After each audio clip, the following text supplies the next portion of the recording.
South Africa is a land of vibrant stories, steeped in rich traditions, cultures, and masterful storytelling that has stood the test of time. The story of South Africa's birds is no different. In the rocky terrain of the Cape Fold Mountains, an ancient and unique tale emerges. A story that pays testament to the spiritual connection between man and bird. It's a story that is not narrated in words, but painted on the rock faces of caves. I'm Jeremy Holman. I'm a rock art researcher. My research here over the last 20 years really has been specifically on a group of fascinating paintings that combine features of birds and people, what I call the swift people. I can't think of any other body of rock art in Southern Africa where there is so much focus on birds. It's a very striking choice, and it's a very specific regional choice that people were making here. The main principle or inspiration for these figures is the fact that they fly. And then specifically with the swift people, I think the other thing is their association with the rock face. The hunter-gatherers were great observers of their environment. There is a striking resemblance between swift behavior and their own rituals. The circular, noisy, aerial display of the swifts is reminiscent of the communal nature of their own healing dance.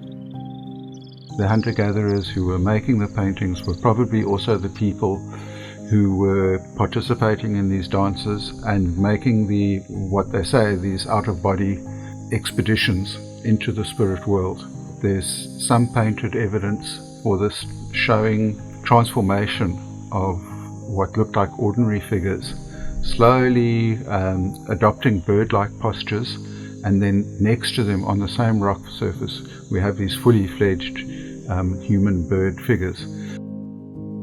Among the many stories in these ancient caves, there is one that stands out.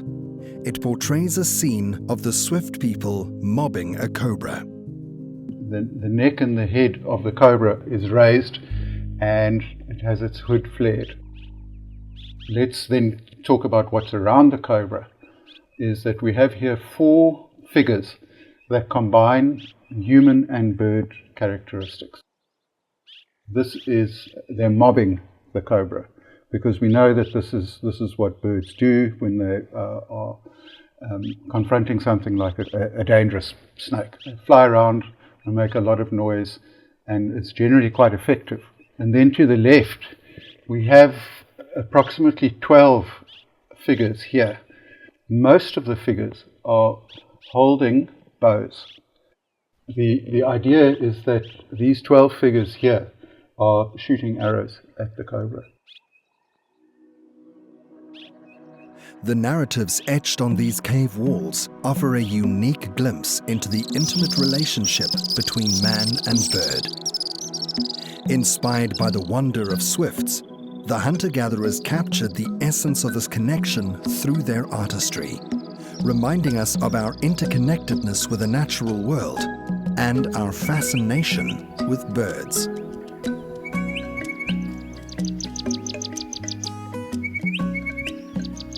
Birds hold profound significance across generations and cultures. They embody a wealth of meaning in traditional folklore and praise poetry. They guide us through nature's rhythms. The call of the cuckoo signals the change in seasons, a time to sow. The birchel's cuckoo signals the coming of rain. A swallow building its nest under your roof is a sign of good fortune, whereas owls often embody omens of misfortune. A bird often featured in folklore is the southern ground hornbill, also known as the thunderbird. Dressed in black, the stately bird is an imposing figure on the grassy plains. With keen eyes and a powerful bill, the southern ground hornbill will take anything from seeds and insects to reptiles and small mammals. They are known for their distinctive booming calls that resonate across the plains. So when you hear the ground hornbill going whoop whoop boop boop boop boop boop boop boop boop boop boop, thunder's on the way. Go inside, it's going to be heavy rain, watch out, don't stand near rivers. That's the bird of real thunder and of torrential rain. Praise poetry occurs at a number of different levels in a number of different contexts. And they are poetically extremely rich and filled with imagery.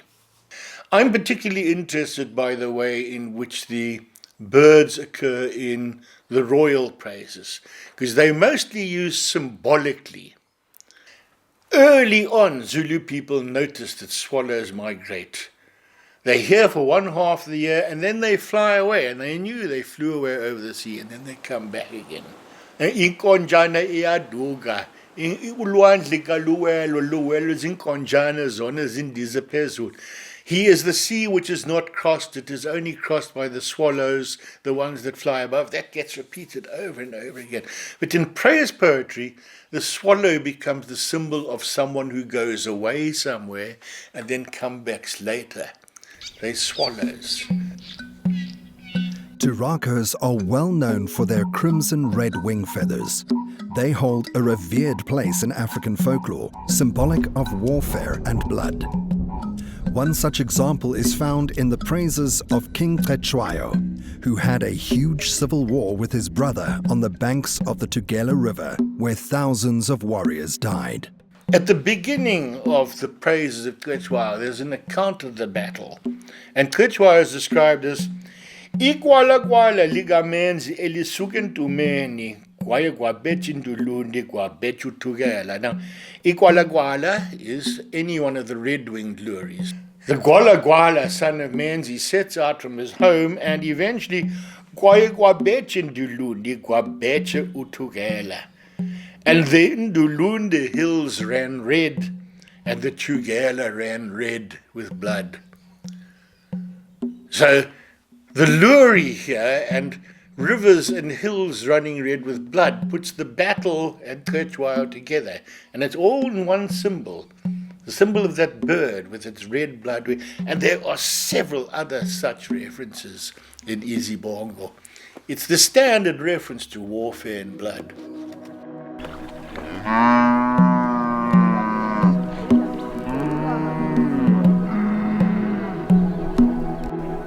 In a small village in the Eastern Cape lives Sandiswa Kula.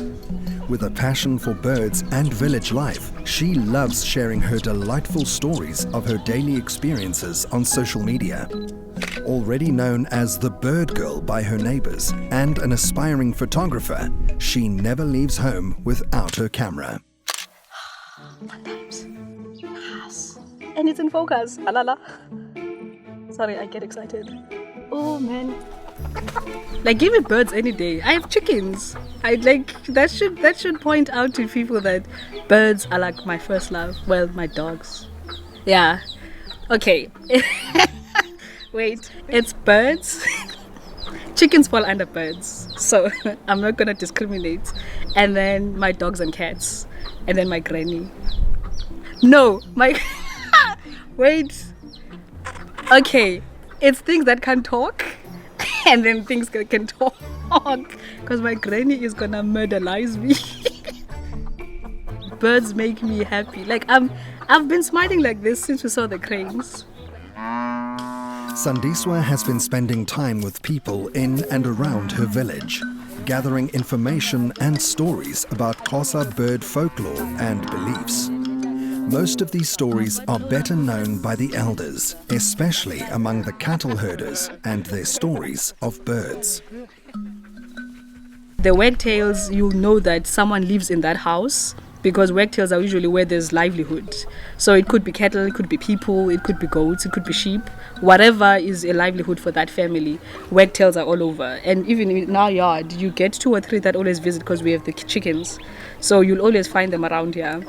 Some other families have totems with certain birds. Like my granny doesn't like hoopus because my grandfather didn't like them. But for another family, hoopus are a good sign of good fortune.